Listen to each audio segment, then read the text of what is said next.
And I'm not in a blind. I'm just like sitting under some brush that I made.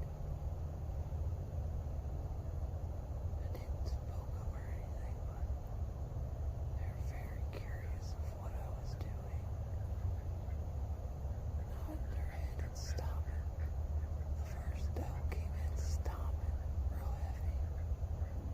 I just sat here. Then they went all through these brush.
So in that video, you could have seen that's the first time I've ever seen a deer react like that.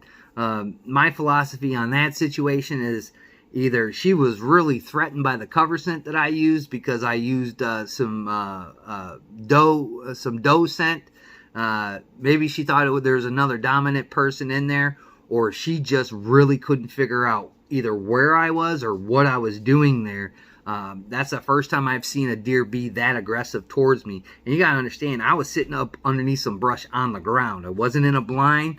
I wouldn't say freely out in the open, but I was covered up a little bit where she knew something was going on, something wasn't right.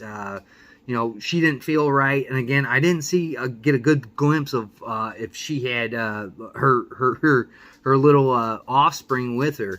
So that's something to always keep in mind when you're hunting and doing things with these critters.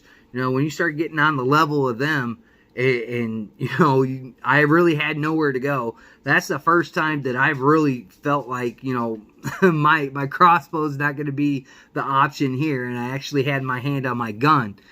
Because I don't want to be a victim like some of the people that I've seen in stories where they've shot a buck and it wasn't a great shot, and they go up to it and it kind of wakes up. Man lost his life doing that. So you're gonna have to be careful, whether it's with firearms during hunting or even crossbows or certain situations like I encountered yesterday. Pretty gnarly. To sum it up, for this year's deer season, I've been successful. I talk about self-reliance a lot. I'm leaning more and more heavily on it now over the course of the last few years, and seeing how society's, the turbulence that we're in, lines at grocery stores, lines to get handouts of food, things of that nature that are really rearing its ugly face in society. And I don't ever want to have to do that. I'll go out and do my job and come home because I know my freezers are full. I know I have something to eat. I mean, if I have to eat the chickens, I'll eat the chickens at that point. Whatever to self-sustain myself and not depend on other sources in the government, to be self-reliant, to be self-sufficient in what I'm trying to accomplish. This has taken me a long time to really be this successful. When we were first here, we saw absolutely nothing. And the more and more I helped develop the property and get these animals interested in coming over here, at times it's been abundant. Especially looking over the course of the spring into the summer and then the fall when deer season hits. It's been successful, and I'm ecstatic. So not all of us have the opportunity to do it, but if you do, I highly suggest you take that opportunity. There's little tricks of the trade to be successful. It's going to take time and it's going to take effort. I know I've put in a lot of work. I've done a lot of things to get me to the point that I am now, where my freezer is full. Again, we're not in a meat crisis, but it'd be nice to fill this tag. A lot of people like to space their tags off like I do. I'd like to take a doe in the early part of bow season now, and then, shoot my buck during the rut, and then, finish out with another doe. Because here in the state of Indiana, for people that are just going to come here and live here now, from other states that maybe aren't too friendly, or to people that are new to hunting in the great state of Indiana, you got archery October 1st, and it runs all the way until January 2nd. Unless you live in a reduction zone, then that starts the 15th of September and runs all the way to January 31st. If you can find a spot of land that you can buy in a reduction zone, that's money, man. That's money. So always keep this stuff in the back of your mind. For people that are getting into hunting in the state of Indiana and you're a resident, I highly suggest you go with the bundle. With the bundle, you can take 2 doe or a buck or 3 does. Your choice. Again, I like to hang stuff on the walls and be successful in that kind of aspect. But, I mean, if you're not into that, then, you have a great opportunity to harvest some animals and fill your freezer, so you're not standing in these lines. You're not, sitting in your car waiting for, a handout. Sometimes it happens. Again, back in the 80s, when my father, he worked at a steel mill. He was on strike. no money coming in, and what my mom's job was, she got paid very little at it.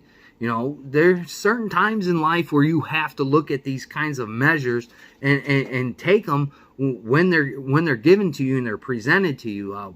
This just happened to fall into our lap, and that's a great thing. Now we're going to be moving on. Hopefully we can find something else that will bear results like this, and I can build that parcel up if we get one, and try different approaches, or try the same approach and be even more successful the following year. You always want to ump the ante when you're hunting. That way, you're going to be successful every year. And I wish that for the best. But if you look at my older videos, there's times where I ate tag stew a couple of years in a row. It is what it is. $65 might not seem to be a lot of money to some people around in society, but $65 is a lot to me. But in the end, that $65 will save me thousands of dollars of going to the grocery store, and depending on, you know, the shelves being filled, and what we've seen this year, and what I just saw the other day, where we went to the grocery store just to pick up some odds and ends. You know, there's nothing on the shelf. There wasn't anything. I mean, unless I wanted to eat Spam all month, all winter months into the summer months. But I'm not a huge Spam guy. If I have to eat it, I have to eat it. But again, you know, there's no milk on the shelf but skim milk. And yeah, I'm fat, but I'm not reducing myself down to drink skim milk. You know, this is just some of the things that you have to think about when I talk about being more self-reliant. If you can do it, I say do it. If you can get an opportunity to hunt on a parcel of you know, a neighbor, a friend, a family member, do it. It's so beneficial. This year, when we go to the store, I would browse through the line while Cindy got, you know, canned soup maybe, or some tomato sauce to make spaghetti or something. But browsing through the sections of meat, when ground beef is $7.99, $8.99 a pound, dude, and I come home and I look into my freezers and I got 50, 60 pounds of grind, that's such a relief, because we don't have to stay in there that long. We don't have to encounter any kind of weirdos. We just get what we have to go and do it that way. So very beneficial. This year has been a very good success. Yesterday was kind of weird, but that's just some of the trials and tribulations. Go look at those other videos. I wasn't so successful, but I've worked at it. I've continued to apply either, you know, stuff that I've learned from Cindy's side of the family, some other people that I've talked to since I work in a sporting goods section, some other hunters, or some stuff that I've learned off the internet, off of YouTube. It's been beneficial this year, and I think that you should kind of look into this kind of aspect of life. I don't want to depend on the government, and I want to depend on big food chains. I'd rather depend on myself for the main courses that I'm going to consume throughout my life. You know, we're all not so lucky to fall into some of these situations in life. So I highly suggest it. If you're an Indiana resident, take advantage of it. If you're an out-of-state resident and you got some money, because out-of-state tags are very expensive, on my level, maybe not somebody else, but you know, it's going to be beneficial for you, especially if you can go from state to state like some of these other guys do and continue to harvest deer. Your freezer is always going to be full for protein. So that's pretty much sums it up this year. It was a good success. Some deer, they just didn't show up. Other deer did show up. So I mean, it's a toss-up at times. But I'm very happy that this has happened, that I can provide for the family, that we have food to eat. We don't have to fight the long lines and deal with shortages. So I highly encourage self-reliance if you can do it. Not everybody can.